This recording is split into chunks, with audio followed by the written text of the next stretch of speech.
Hello everyone, ध्यान दीजिएगा। आज का क्लास काफ़ी ज़्यादा इंपॉर्टेंट होने वाला है। ठीक है, आज की क्लास में हम लोग पढ़ेंगे क्लास 10th मैथ का वीवीआई ऑब्जेक्टिव क्वेश्चन, जो कि आपके एग्ज़ाम में काफ़ी ज़्यादा इंपॉर्टेंट होने वाला है। ठीक है, इससे काफ़ी ज़्यादा क्वेश्चन आपके एग्ज़ाम में लड़ सकते हैं। ठीक है, इस टाइप के क्वेश्चन आपके एग्ज़ाम में काफ़ी बार पूछे जा चुके हैं और इस बार भी पूछे जाने की काफ़ी ज़्यादा चांस है। ठीक है, तो इसलिए आप लोग काफ़ी अच्छे से ध्यान दीजिएगा। आप लोग को हर एक क्वेश्चन एक अच्छे से मैं समझाने का पूरा प्रयास करूँगा। ठीक है, और अगर आपको कोई प्रश्न आता हो, किसी भी प्रश्न का उत्तर अगर आप लोग को पता हो, तो आप अपना आंसर कमेंट बॉक्स में दे सकते हैं। चलिए देखते हैं। यहाँ पर क्वेश्चन नंबर 1 है, कह रहा 1 + cot स्क्वायर थीटा का मान किसके बराबर होगा। यहाँ पर 4 ऑप्शन दिया गया है। cosec square theta, option B में है sec square theta, option C है 1 - cos स्क्वायर थीटा और ऑप्शन डी में है sin स्क्वायर थीटा। ठीक है, तो ये फॉर्मूला है दोस्तों। ठीक है, आप लोग को पता होगा, अगर आप लोग ट्राइग्नोमेट्री का चैप्टर अगर आप लोग को पढ़ा दिया गया है तो आप लोग को पता होगा कि 1 + का cot स्क्वायर थीटा का cosec स्क्वायर थीटा का मान होता है। ठीक है, बराबर में cosec स्क्वायर थीटा होता है। ठीक है, ये फॉर्मूला है, जानकारी होगा आप लोग को। चलिए अगला प्रश्न देखते हैं। यदि √3 sec थीटा = 2 हो तो थीटा का मान क्या होगा। समझिएगा, √3 sec थीटा बराबर 2, तो थीटा का मान हमसे पूछा जा रहा है। ठीक है, ध्यान दीजिएगा।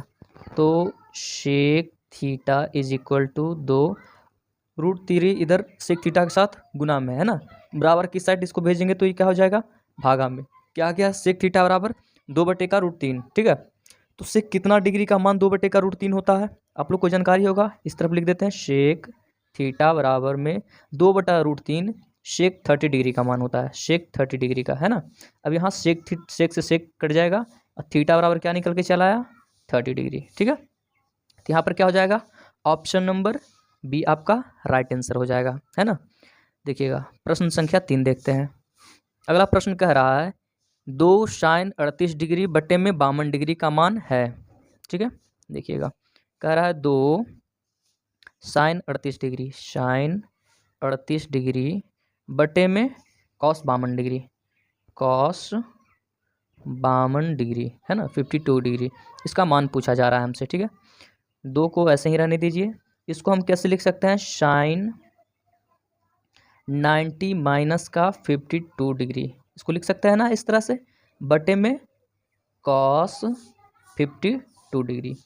अब ध्यान दीजिएगा, ये फॉर्मूला पे बिठाया मैंने, है ना। sin 90 - a = cos थीटा आप लोग पढ़ चुके होंगे फॉर्मूला, तो 2 है, इसको रहने दीजिए।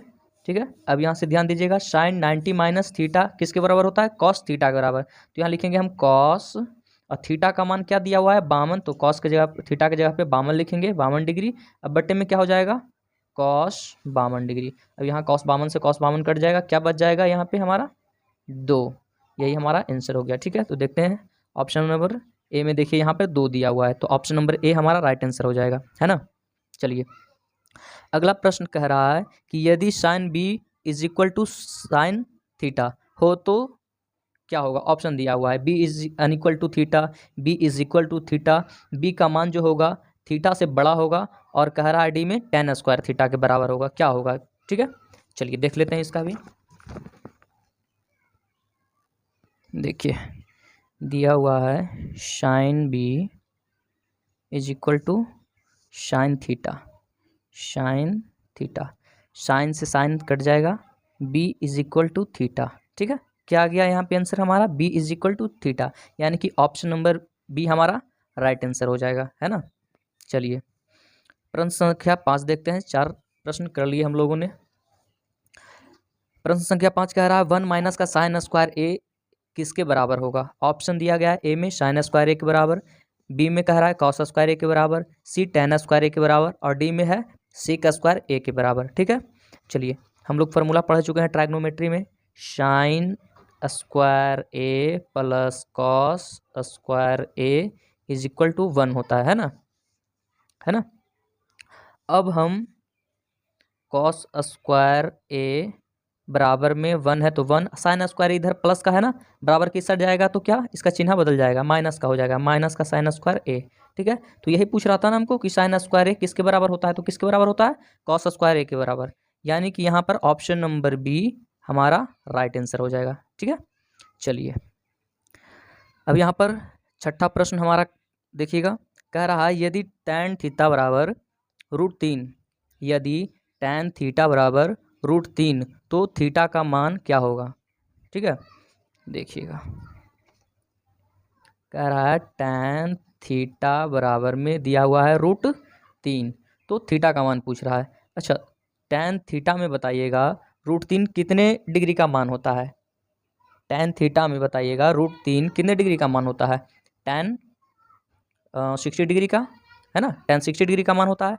अब यहाँ tan से tan कट जाएगा, थीटा इज इक्वल टू क्या हो जाएगा 60 डिग्री। ठीक है, यानी कि यहाँ पर देखिएगा ऑप्शन नंबर सी हमारा राइट आंसर हो जाएगा, है ना। प्रश्न संख्या 7 देखते हैं, कह रहा निम्नलिखित में किसका मान √2 के बराबर है। ठीक है, ऑप्शन ए में है tan 60 डिग्री, बी में cos 45 डिग्री, सी में sec 30 डिग्री और डी में cosec 45 डिग्री। ठीक है, तो √2 cosec 45 डिग्री के मान का बराबर है, यानी कि cosec 45 डिग्री का मान √2 होता है। आप लोग को ट्राइग्नोमेट्री टेबल अच्छे से याद होना चाहिए, तो आपको ये सभी प्रश्न काफ़ी इजी लगेंगे। और अगर किसी भी स्टूडेंट को ट्राइग्नोमेट्री टेबल याद करने में कठिनाइयाँ हो रही हो या तो उनसे याद ना हो रहा हो, तो आप हमें कमेंट बॉक्स में बता सकते हैं। आप लोग के लिए स्पेशल हम ट्रिक वाइज बता देंगे कि किस तरह से आप लोग ट्राइग्नोमेट्री टेबल याद करेंगे ताकि आप लोग को अच्छे से याद हो जाए। ठीक है, क्योंकि एग्ज़ाम में ये टेबल काफ़ी ज़्यादा मायने रखता है आपका, क्योंकि ये टेबल अगर आपको अच्छे से याद होगा तो ही आप अच्छे से अपना एग्ज़ाम क्लियर कर पाएंगे, नहीं तो काफ़ी सारे प्रश्न आपके छूट जाएंगे, है ना। जैसे में कि अगर यहीं पे प्रश्न संख्या 7 में ही देखते हैं, अगर आपको टेबल नहीं याद रहता तो आप लोग नहीं बता पाते ना कि cos 45 डिग्री का मान क्या होता है ना। अगर टेबल याद रहे तो आप लोग एक बार देखेंगे और इसका आंसर दे देंगे। ठीक है, तो यदि किसी भी बच्चे को कठिनाइयाँ हो रही हो ट्राइग्नोमेट्री टेबल याद करने में तो आप हमें कमेंट बॉक्स में बता सकते हैं। ठीक है, स्पेशल हम उस पर एक वीडियो बना देंगे आप लोग के लिए। चलिए अगला प्रश्न देखते हैं, कह रहा है साइन थीटा किसके बराबर होता है। ठीक है, चलिए यहाँ पर हम इसको भी देख लेते हैं। यहाँ पर फॉर्मूला आप लोग पढ़ चुके होंगे, sine square theta minus plus cos square theta is equal to 1 होता है ना। इस बार हमको साइन थीटा रखना है ना, तो sine square theta is equal to 1 plus का कॉस स्क्वायर थीटा इधर जाएगा तो माइनस का कॉस स्क्वायर थीटा हो जाएगा, है ना। अब देखिएगा स्क्वायर जब बराबर के उस साइड में जाता है तो रूट में कन्वर्ट हो जाता है ना, तो साइन थीटा बराबर क्या हो जाएगा, रूट हो जाएगा, रूट के अंदर आ जाएगा 1 माइनस का कॉस स्क्वायर थीटा। तो ये पूछ रहा था ना कि साइन थीटा किसके बराबर होता है, तो रूट अंडर का 1 माइनस का कॉस स्क्वायर थीटा के बराबर होता है। देखिए ऑप्शन नंबर सी में देखिए यहाँ पे हमारा दिया हुआ है रूट अंडर का 1 माइनस का कॉस स्क्वायर थीटा, यानी कि ऑप्शन सी हमारा राइट आंसर हो जाएगा, है ना। अब देखिएगा प्रश्न संख्या 9 है, कह रहा है यदि 2 थीटा बराबर 60 डिग्री, तो tan थीटा का मान पूछ रहा है ना। दिया हुआ है हमारा कि यदि 2 theta is equal to 60 degree है तो tan थीटा का मान क्या होगा, समझिएगा अच्छे से। 2 थीटा बराबर 60 डिग्री दिया हुआ है ना, 60 डिग्री, हमसे tan थीटा का मान पूछा जा रहा है। ये देखिएगा 2 इधर थीटा के साथ गुना में है ना, इस तरफ जाएगा तो बटे में आ जाएगा, 2 काटेंगे कितना बार में कटेगा 30 बार में, यानी कि थीटा इज इक्वल टू क्या निकल के आया 30 डिग्री। अब यहाँ tan और थीटा की जगह पर थीटा का वैल्यू पुट कर देंगे तो 30 डिग्री। तो अब बताइएगा tan 30 डिग्री का मान कितना होता है, 1 का √3 होता है। ठीक है, देखिए ऑप्शन नंबर सी में यहाँ दिया हुआ है 1 का √3, यानी कि ऑप्शन सी हमारा राइट आंसर हो जाएगा। ठीक है, चलिए प्रश्न संख्या 10 देखते हैं। अगला प्रश्न में दिया गया है, कह रहा है कि यदि थीटा बटे का 2 बराबर में 45 डिग्री तब कॉट थीटा का मान क्या होगा। ठीक है, समझिएगा दिया हुआ है थीटा बटे का 2 बराबर में 45 डिग्री तब कॉट थीटा का मान हमसे पूछा जा रहा है ना। देखिएगा यहाँ पर थीटा के बटे में है 2, इस साइड जाएगा तो गुने में हो जाएगा, तो 45 गुना 2 क्या हो जाएगा 90 डिग्री, यानी कि थीटा का मान क्या निकल के आ गया 90 डिग्री। तो हमको कॉट थीटा का मान बताना है ना, तो कॉट और थीटा की जगह थीटा का वैल्यू पुट करेंगे तो 90 डिग्री, है ना। कॉट 90 डिग्री का मान क्या होता है बताइए, कॉट 90 डिग्री का मान 0 होता है। ठीक है, 0 होता है, सॉरी 0। ठीक है, तो देख लेते हैं ऑप्शन नंबर बी में, देखिए ऑप्शन नंबर बी में 0 दिया हुआ है, ये हमारा राइट आंसर हो जाएगा। ठीक है, चलते हैं अगले प्रश्न की तरफ।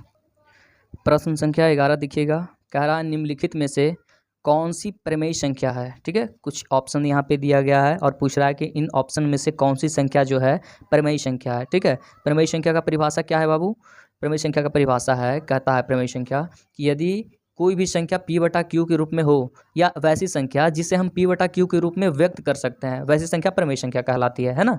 तो देख लेते हैं यहाँ पर पहला ऑप्शन ए चेक करते हैं। ऑप्शन ए में दिया गया है रूट अंडर का क्या है 64 प्लस का 36 है ना। इसको हम ऐड करेंगे तो क्या हो जाएगा, रूट अंडर का दोनों को ऐड करेंगे तो 100 हो जाएगा।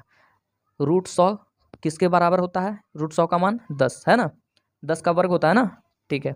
तो यहाँ पर देखिए निकल के क्या गया आंसर। अब 10 के बटे में कुछ नहीं है तो हम 1 लिख सकते हैं। अब यहाँ पर देखिएगा ये हमारा p बटा q के रूप में आ गया ना, यानी कि ऑप्शन नंबर ए आपका राइट आंसर हो जाएगा। बाकी के 3 आपका अप्रमेय संख्या हो जाएगा। देखिएगा रूट अंडर का 25 प्लस 25 क्या हो जाएगा, रूट अंडर का 50 हो जाएगा, ठीक है।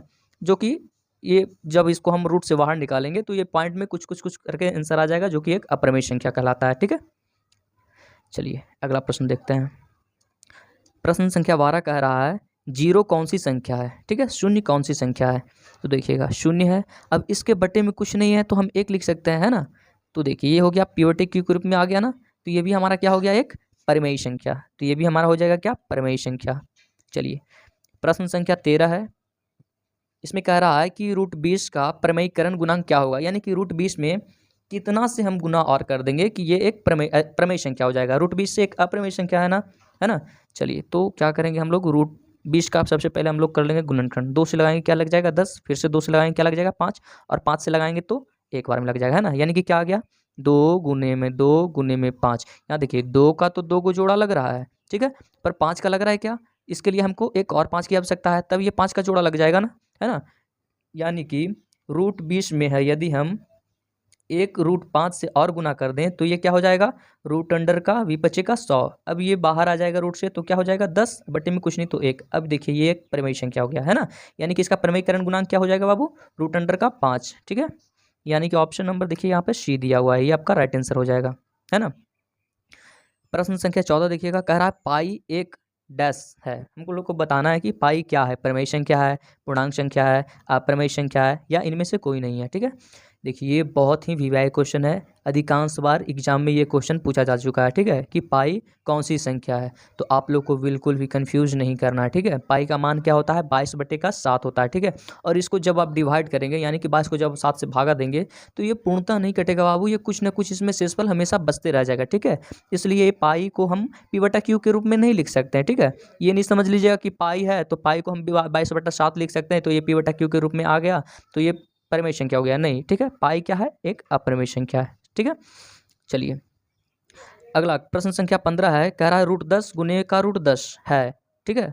क्या है रूट 10 गुने का रूट 10, देख लेते हैं। रूट 10 गुने में रूट 10 करेंगे तो क्या हो जाएगा, रूट अंडर का 100 हो जाएगा, ठीक है। ये रूट से बाहर आ जाएगा तो क्या बन जाएगा 10 बटे में कुछ नहीं तो 1। ये p बटा q के रूप में आ गया ना, यानी कि ये एक परिमेय संख्या है, ठीक है। यानी कि क्या है, अप्रमेय संख्या, प्रमेय संख्या, यानी ऑप्शन नंबर ये आपका राइट आंसर हो जाएगा। चलिए अब देखते हैं प्रश्न संख्या 16, कह रहा है एक्स अक्ष को क्या कहा जाता है। ऑप्शन ए में है कोटि, बी में है भुज, सी में दोनों, और डी में कोई नहीं। एक्स अक्ष को बोल रहा है बाबू कि क्या कहा जाता है, ठीक है। देखिएगा बाबू समझिएगा, यहाँ पर आपकी क्लास में आपको पढ़ाया गया होगा निर्देशांक ज्यामिति का ये प्रश्न है, ठीक है। इसको बोला जाता है एक्स अक्ष और ये हमारा होता है वाई अक्ष, ठीक है। एक्स अक्ष को हम अन्य नाम से जानते हैं जिसको बोलते हैं भुज, ठीक है, और वाई अक्ष का दूसरा नाम होता है कोटि, ठीक है, कोटि, ठीक है। तो हमें यहाँ क्या पूछा जा रहा है बाबू कि एक्स अक्ष को क्या कहा जाता है, तो क्या कहा जाता है बाबू, भुज कहा जाता है, यानी कि ऑप्शन नंबर बी हमारा राइट आंसर हो जाएगा। हम लोगों ने 16 प्रश्न कर लिए, अब चलते हैं अगले प्रश्न की तरफ, ध्यान दीजिएगा बाबू। प्रश्न संख्या 17 है, कह रहा है बिंदु 2,5 में भुज का मान होगा, ठीक है। यहाँ पर देखिएगा दिया हुआ है क्या, 2,5 में हमें भुज का मान पूछ रहा है, ठीक है। यहाँ जो पहला वाला संख्या होता है बुआ, इसको हम लोग एक्स बोलते हैं, और दूसरे वाले संख्या जो हमारा वाई का मान होता है, ठीक है। तो एक्स अक्ष को क्या बोलते हैं बाबू, अभी हमने बताया ना आपको, भुज बोलते हैं, है ना।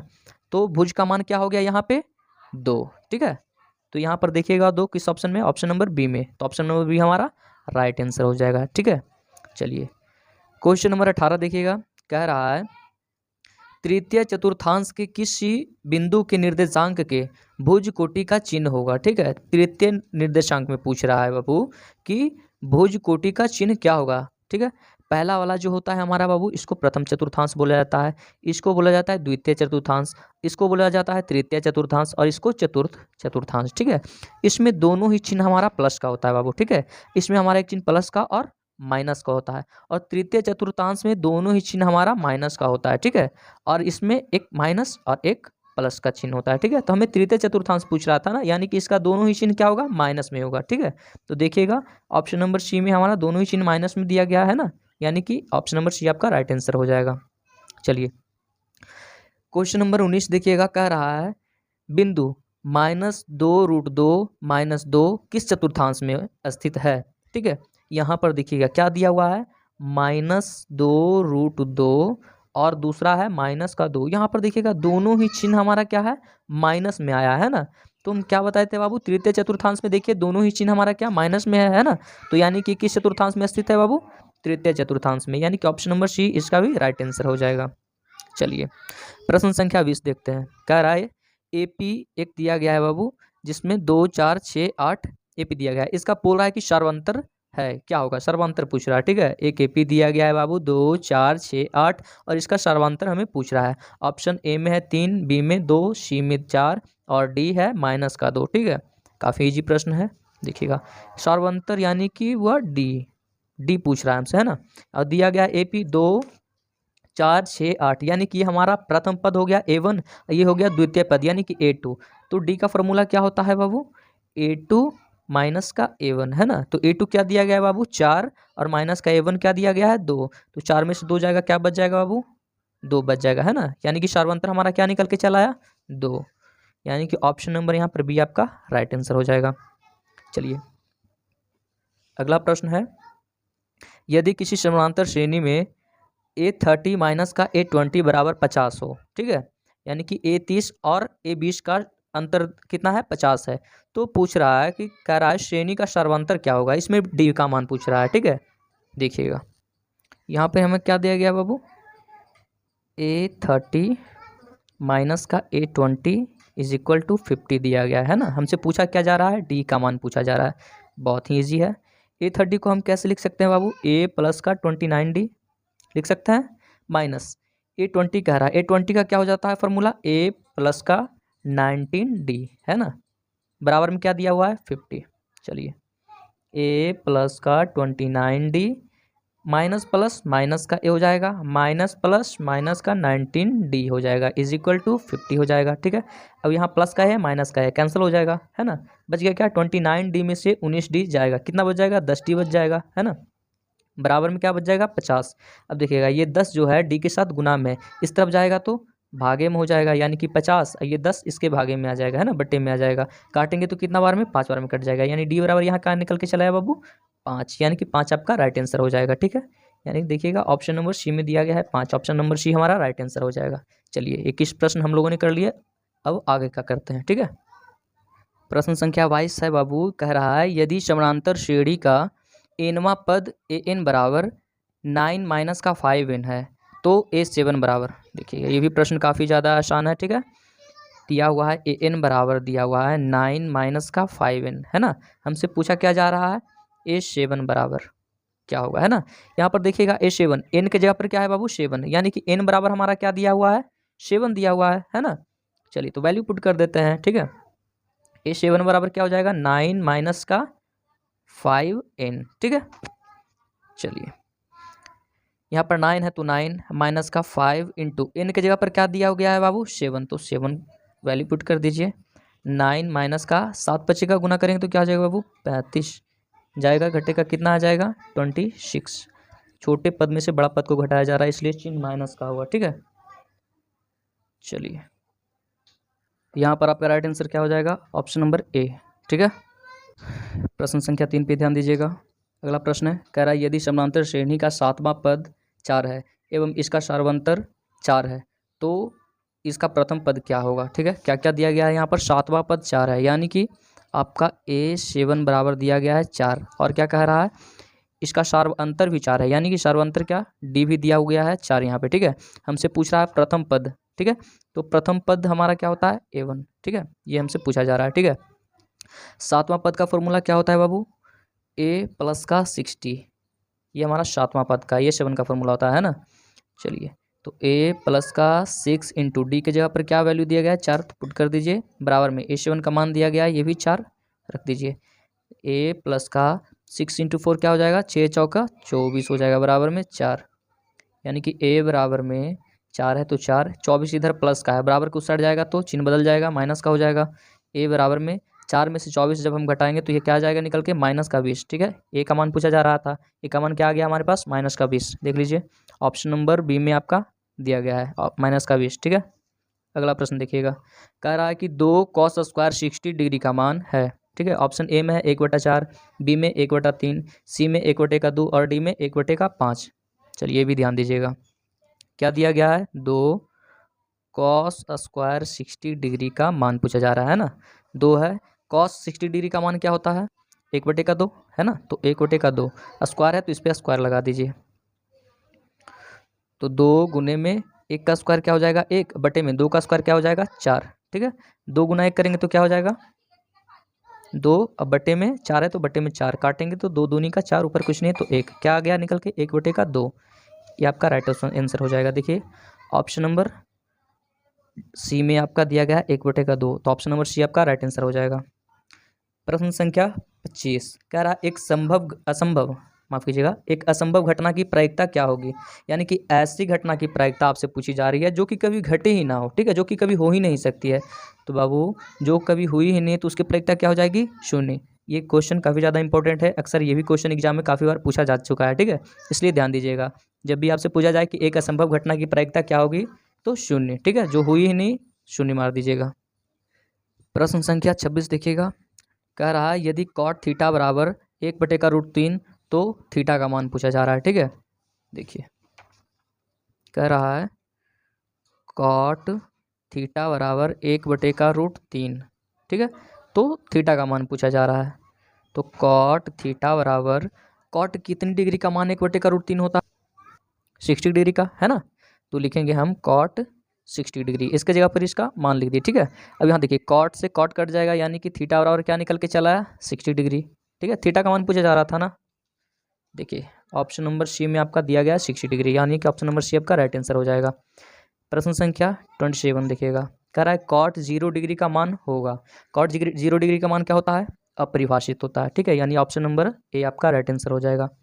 अगला प्रश्न है, कह रहा है यदि कॉस थीटा बराबर 4/5 तो सेक थीटा बराबर क्या होगा। ध्यान दीजिएगा, काफ़ी इजी क्वेश्चन है, आप लोग को इतना जानकारी होगा कि कॉस थीटा का अपोजिट होता है सेक थीटा, है ना। तो कॉस थीटा का मान दिया गया है 4/5, तो इसका जस्ट अपोजिट होता है सेक थीटा, तो सेक थीटा का मान क्या हो जाएगा, 5/4, है ना। ज़्यादा दिमाग भी नहीं लड़ाना है, या फिर ऐसे भी आप देख सकते हैं, कॉस थीटा का फॉर्मूला क्या होता है, आधार बटे में कर्ण, यानी कि बेस बटे हाइपोटेनियस, ठीक है। और सेक थीटा का फॉर्मूला क्या होता है, हाइपोटेनियस बटे में बेस, ठीक है। तो हाइपोटेनियस कितना है 5, तो 5 बटे में बेस का रहा, बेस कितना है 4, तो 4, ठीक है। किसी भी तरह से आप सोल्व करें आपका ये आंसर आएगा, यानी कि 5/4 आपका राइट आंसर हो जाएगा। ऑप्शन नंबर बी में आपका राइट आंसर दिया गया है, ठीक है। चलिए प्रश्न संख्या 29, ठीक है, क्या कह रहा है, यदि tan 90 - a बराबर होगा, tan 90 - a किसके फॉर्मूला होता है, tan 90 - a बराबर कॉटे का ना, कॉटे का फॉर्मूला होता है tan 90 - a इज कॉटे, ठीक है। चलिए प्रश्न संख्या 30 है, कह रहा sec square a minus tan square a is what, ठीक है। तो sec square a minus tan square a is 1 होता है, ये भी आपका फार्मूला है, ठीक है। तो ट्रैग्नोमेट्री का जितना भी फार्मूला है सब एक बार आप लोग अच्छे से बाय हार्ट कर लीजिएगा, क्योंकि ऑब्जेक्टिव क्वेश्चन में काफ़ी ज़्यादा ट्रैग्नोमेट्री का फार्मूला यूज़ किया जाता है, ठीक है। अगर आप लोग को हर एक फार्मूला अच्छे से याद है तो 5-6 नंबर तो आप आराम से ट्रैग्नोमेट्री का क्वेश्चन में से एग्जाम में ला सकते हैं, ठीक है। और किन्हीं को अगर टेबल से रिलेटेड कोई प्रॉब्लम हो तो आप लोग बता सकते हैं, हम उससे रिलेटेड वीडियो आपके लिए बना देंगे। मिलते हैं अगले वीडियो में, आज के लिए इतना ही, धन्यवाद।